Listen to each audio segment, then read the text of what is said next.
months later in 1921 in New York City. The CFR, with major bases in New York City and Washington, D.C., describes its mission as promoting understanding of foreign policy and America's role in the world. In reality, the CFR employs politicians, legal experts, military and intelligence chieftains, and the lords of banking for one reason: to advance the elite banking family's agenda. The CFR's first incarnation attended the Paris Peace Conference, and on May 30th, 1919, at the Hotel Majestic, this group of British and American banking cabal representatives, which included pre-CFR constructionists and their British counterparts, the Royal Institute of International Affairs, RIIA, formerly known as the Chatham House, began their unholy alliance. Remember the name Hotel Majestic, because it would take on more significance in the late 1940s. Members at this first meeting included Colonel Edward House, Paul Warburg, and Herbert Hoover, among others. John W. Davis, the personal attorney for J.P. Morgan, would become CFR's founding president. Paul Warburg would remain a highly influential member of CFR until his death. Carroll Quigley, professor of international relations at Georgetown University, published Tragedy and Hope in 1966, illustrating the real goals of the CFR. The powers of financial capitalism had another far-reaching aim, nothing less than to create a world system of financial control in private hands, able to dominate the political system of each country and the economy of the world as a whole. The CFR RIIA puppet organization, the League of Nations, stated its goals to be disarmament, preventing war, settling disputes, and improving global welfare, all of which were terrible failures as demonstrated by events that concluded in a Second World War.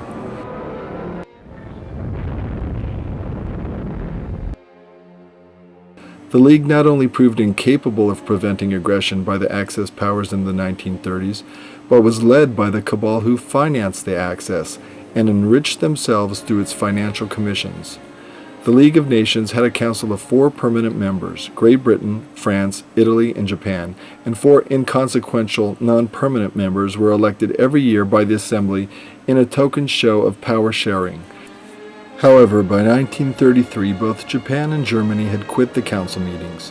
The USSR was added in 1934, only to be expelled in 1939, 2 years after the Italians withdrew in 1937. Great Britain, who had colonized the globe by force over the centuries, did not seem very adept at keeping good neighbors. This had everything to do with the banking families attempting to wrestle control of governments away from the leaders of countries it tried to dominate, and these leaders took a severe dislike to the financial tentacles of the Warburgs, Passeurs, Rockefellers, and Rothschilds. Over the years, a number of Rockefeller's sons would join the CFR. David Rockefeller became its youngest director in 1949. A plan was formed by the banking syndicates and CFR and negotiated through vehicles like the League of Nations. The Dawes and Young Plans for German reparations were formulated by the Wall Street war machine and proposed through diplomats.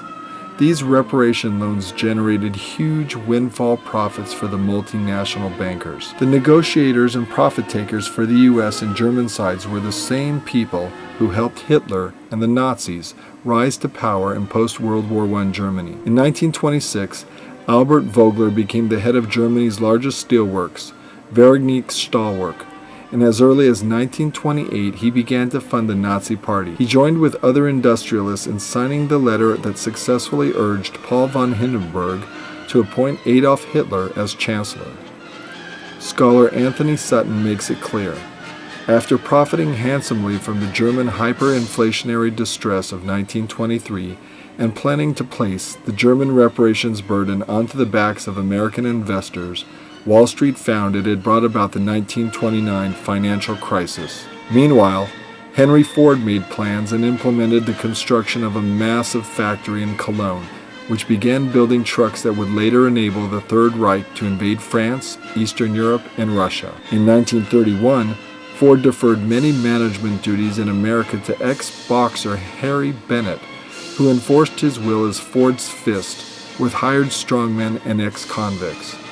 Hitler and Himmler modeled their Gestapo on Ford and Bennett, who had links to the Detroit